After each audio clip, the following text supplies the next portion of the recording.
जरा सोचिए, हिमालय की गोद में, जहां हवा भी बर्फीली और पवित्र महसूस होती है, एक ऐसी शक्ति का वास है जो समय से भी परे है।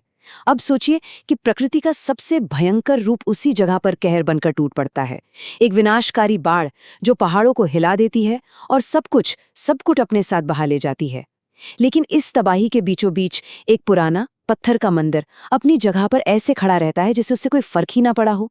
ये सिर्फ एक बिल्डिंग नहीं, ये एक रहस्य है। आज हम इसी रहस्य को परत दर परत खोलेंगे और जानेंगे केदारनाथ की वो असली कहानी जो हजारों साल पहले शुरू हुई थी। ये कहानी है अपराध बोध की, पश्चाताप की और एक ऐसे भगवान की जो अपने ही भक्तों से दूर भाग रहे थे। चलिए साल 2013 में चलते हैं।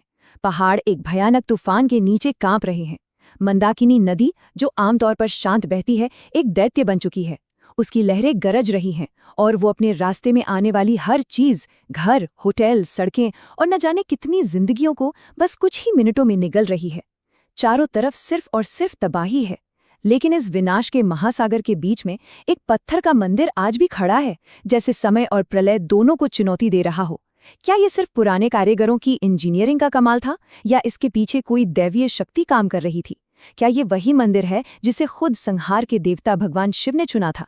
और क्या इसका कोई कनेक्शन उस प्राचीन कहानी से है जहां 5 महान योद्धा अपने पापों की माफी मांगने पहुंचे थे? तो ये कहानी शुरू कहाँ से होती है? इसके लिए हमें हजारों साल पीछे जाना होगा, कुरुक्षेत्र के उस मैदान में। महाभारत का महान युद्ध खत्म हो चुका है। 18 दिनों तक जहां हथियारों की आवाज और योद्धाओं की चीखें गूंजती थीं, वहां अब एक डरावना सन्नाटा पसरा हुआ है। युद्ध का मैदान तो शांत था, लेकिन ये शांति सुकून देने वाली नहीं, बल्कि डराने वाली थी। हवा में अभी भी मौत की महक थी और जमीन खून से सनी हुई थी। सिर्फ कौरव ही नहीं, बल्कि लाखों योद्धा, पिता, पुत्र और पति इस मिट्टी में हमेशा के लिए सो चुके थे। हाँ, पांडवों की जीत हुई थी।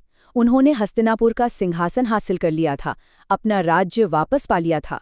दुनिया की नज़र में वो विजेता थे। लेकिन उन्होंने कुछ ऐसा खो दिया था जो किसी भी राज्य से कहीं ज्यादा कीमती था, उनके मन की शांति। युद्ध के मैदान की वो खामोशी तो एक धोखा थी, क्योंकि उनके अंदर अपराध बोध का एक ऐसा तूफान उठ रहा था जिसकी आवाज किसी भी युद्ध के शोर से कहीं ज्यादा भयानक थी। रातें तो सबसे मुश्किल थीं। अर्जुन, वो महान धनुर्धर, जब भी आंखें बंद करते तो उन्हें युद्ध के सीन नहीं, बल्कि सिर्फ एक चेहरा बार बार दिखता, कर्ण का।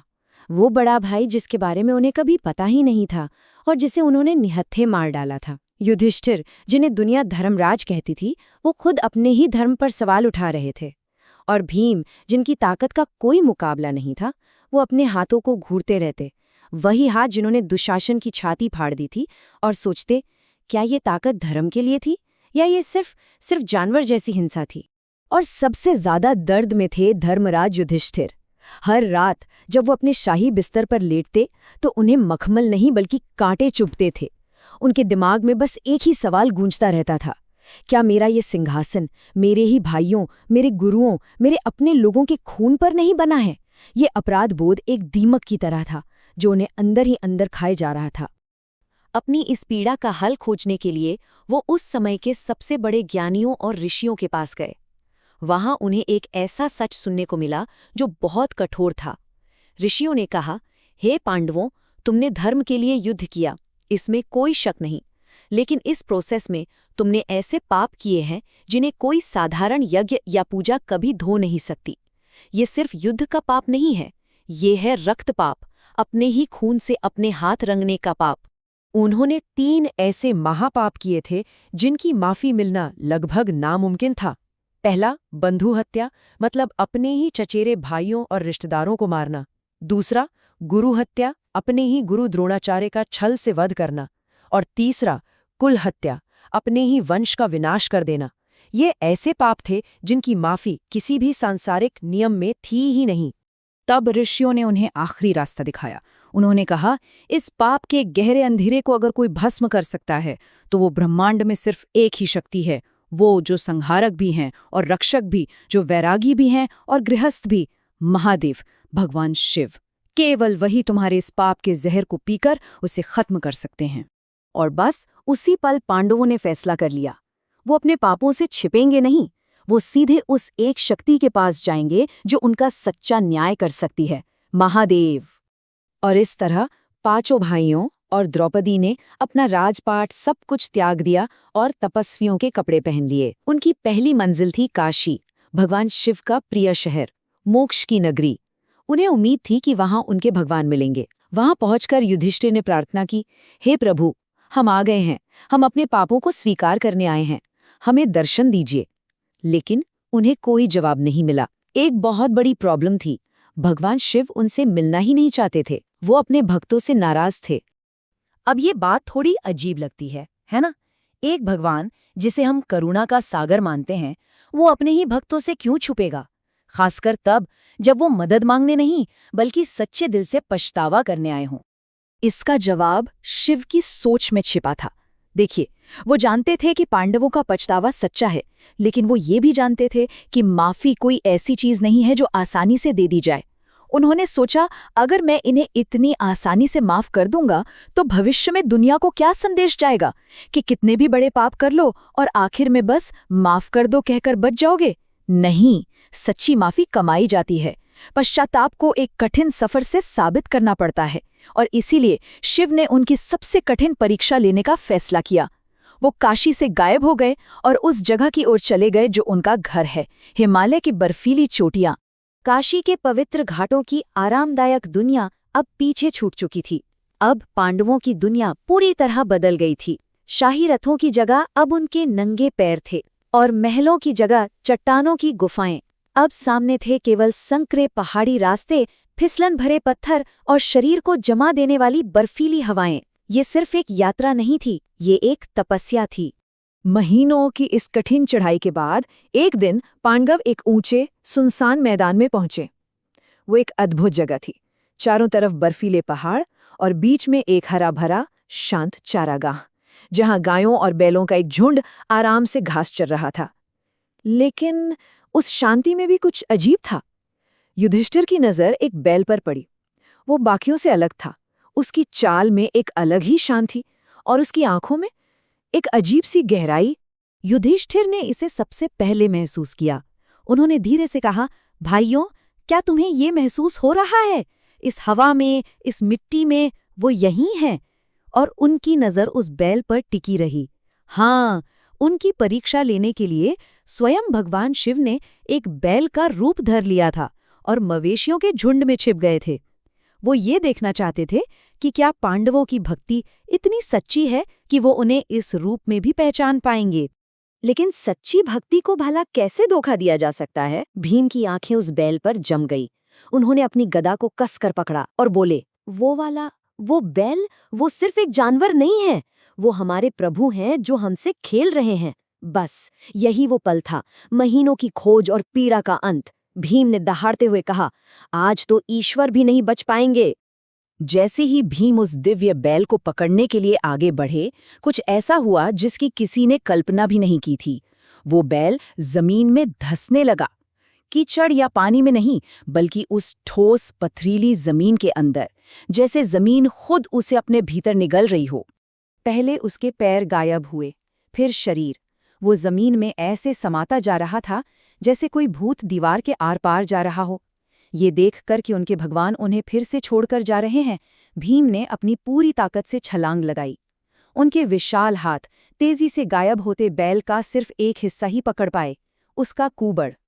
बैल का बाकी शरीर धरती के नीचे पूरी तरह से गायब हो गया, और जैसे ही ऐसा हुआ, उसी पल सारा भ्रम, सारी माया टूट गई। धरती कांप उठी, आसमान में बिजली कौंधी और पूरी घाटी एक शक्तिशाली दैवीय ऊर्जा से भर गई। अब पांडवों को कोई शक नहीं था, ये सिर्फ एक बैल नहीं था, ये स्वयं महादेव थे जिन्होंने उनकी भक्ति को स्वीकार कर लिया था। कथा कहती है कि जैसे ही बैल का शरीर पृथ्वी में समाया, उसके अलग अलग हिस्से हिमालय में 5 अलग अलग जगहों पर प्रकट हुए। कूबड़ केदारनाथ में रहा, भुजाएं तुंगनाथ में प्रकट हुईं, नाभि मध्य महेश्वर में, मुख रुद्रनाथ में और जटा कल्पेश्वर में। और इन्हीं 5 तीर्थों को मिलाकर आज हम पंच केदार के नाम से जानते हैं। और वो कूबड़ जिसे भीम ने पकड़ रखा था, वो सतह पर ही रह गया। लेकिन अब वो मांस का नहीं बल्कि पत्थर का था, एक प्राकृतिक त्रिकोण के आकार की शिला। यही पवित्र शिला है जिसे आज हम केदारनाथ के स्वयंभू ज्योतिर्लिंग के रूप में पूजते हैं। उस अजीब प्राकृतिक त्रिकोणीय पत्थर के सामने, उस दिव्य बैल के कूबड़ के सामने पांडव आखिरकार घुटनों के बल गिर पड़े। अब कोई अभिमान नहीं था, कोई बहाने नहीं थे, कोई वीरों वाले भाषण नहीं थे, बस सिर्फ आंसू थे। और शिव इसी एक पल का इंतजार कर रहे थे। वो कठोर शिक्षक, वो भयानक संहारक, वो महान तपस्वी पिघल गए। शिव अपने दिव्य रूप में प्रकट हुए और पांडवों को आशीर्वाद देते हुए कहा, तुम्हारा पश्चाताप सच्चा है, तुम्हारी यात्रा सच्ची है, मैं तुम्हारे अपराध को स्वीकार करता हूँ, तुम्हारे पाप धुल गए हैं। उस दिन से वो पत्थर का कुबड़ यानी कि केदारनाथ का ज्योतिर्लिंग सिर्फ एक शिला नहीं बल्कि दिव्य क्षमा का सबसे बड़ा प्रतीक बन गया। लेकिन ये कहानी सिर्फ एक किंवदंती बनकर नहीं रह गई, इसने एक ऐसे स्मारक को जन्म दिया जो आज भी खड़ा है। कथा के अनुसार अपने पापों से मुक्ति पाने के बाद पांडवों ने खुद उस पवित्र ज्योतिर्लिंग के चारों ओर पूजा का पहला स्थान, एक छोटा मंदिर बनाया। समय बीतता गया और सदियों बाद 8वीं शताब्दी में महान दार्शनिक और संत आदि शंकराचार्य ने इस पवित्र भूमि पर कदम रखा। उन्होंने इस जगह के महत्व को समझा और केदारनाथ को भारत के सबसे प्रमुख तीर्थों में से एक के रूप में फिर से स्थापित किया। ऐसा माना जाता है कि आज हम जिस विशाल और मजबूत पत्थर के मंदिर को देखते हैं, उसे उन्हीं ने बनवाया था। तो ये सिर्फ एक पौराणिक कथा नहीं है, ये एक जीवित विरासत है, एक ऐसी कहानी जो आज भी गूंजती है और जिसे आज भी महसूस किया जाता है। जो कोई भी केदारनाथ की यात्रा पर गया है, वो जानता है कि ये कोई आसान सैर सपाटा नहीं है। ऊंचाई, ऑक्सीजन की कमी और मीलों लंबी पैदल यात्रा, ये यात्रा आपके शरीर और मन से उसका सारा आराम छीन लेती है। जब तक आप मंदिर के दरवाजे तक पहुंचते हैं, आप वो इंसान नहीं रहते जिसने नीचे से यात्रा शुरू की थी। आप बदल चुके होते हैं। और शायद यही इस यात्रा का असली मकसद है। ठीक पांडवों की तरह आज भी हर तीर्थयात्री अपने अंदर अपनी निजी लड़ाइयाँ, अपने अफसोस और अपना खुद का एक महाभारत लेकर उस चढ़ाई पर चढ़ता है, क्षमा और शांति की तलाश में। और ये जीवित विरासत 2013 में एक बार फिर से जिंदा हो उठी।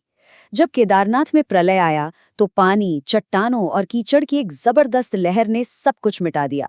लेकिन चमत्कारिक रूप से एक विशाल चट्टान कहीं ऊपर से फिसलकर आई और मंदिर के ठीक पीछे आकर अटक गई। उसने पानी के बहाव को 2 हिस्सों में बांट दिया और मंदिर को बचा लिया। विज्ञान इसे एक भूवैज्ञानिक संयोग कहता है, लेकिन लाखों भक्तों के लिए ये भीम शिला है, जैसे हजारों साल बाद भी भीम अपनी आखिरी शक्ति से महादेव के घर की रक्षा कर रहे हों। तो केदारनाथ असल में है क्या?